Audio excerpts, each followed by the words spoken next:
गुरुजी सफेद दाढ़ी वाले, मेरे गुरुजी गोरे, मेरे गुरुजी काले, इसी में उलझे पड़े। जबकि क्या दिखाई दे रहा है? ये पंच भौतिक शरीर है, ये पांच तत्वों का मिलन है। आकाश, वायु, धरती, अग्नि और जल है। जब ये शरीर का नाश होगा, अपने अपने तत्वों में विलीन हो जाएंगे। ये तत्व, ये पांचों तत्व अपने तत्वों में विलीन हो गए। अब बचा क्या? अब बचा आत्मा। अब ये आत्मा क्या है? यही गुरु है। इसी आत्मा का ज्ञान चाहिए। किसे? इस जीव को। ये जो जीव बैठा है काया के अंदर, जो कैदी है पंच भौतिक काया में, उसको ये ज्ञान चाहिए, उसकी मुक्ति करवानी है। उसी जीव को परमात्मा के साथ जोड़ देना है। तो कबीर साहब समझा रहे हैं, बहुबंधन में बांधिया एक बेचारा जीव, यानी बहुत से बंधनों में बांध के इस मन ने इसको बंदी बना दिया है। बंदी, ये जीव एक बंदी है। अब ये किसका इंतजार कर रहा है? बंदी छोड़ का।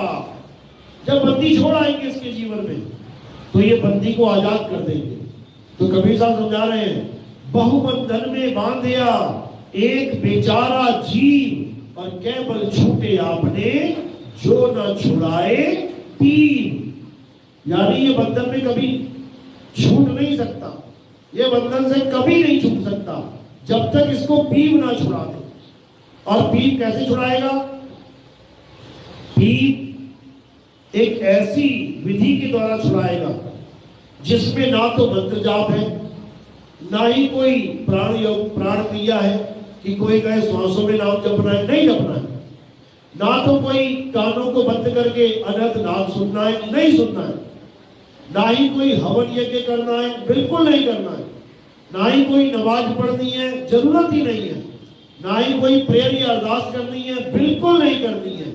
ना ही कोई फूल पत्ता चढ़ाना पड़ेगा किसी मूर्ति पे, बिल्कुल भी नहीं। कोई पूजा पाठ, हवन यज्ञ, कर्म कुछ करने की जरूरत ही नहीं है, बिल्कुल नहीं है। तो क्या करना है? अध्याय 3 17वां श्लोक देखो, गीता में क्या लिखा है।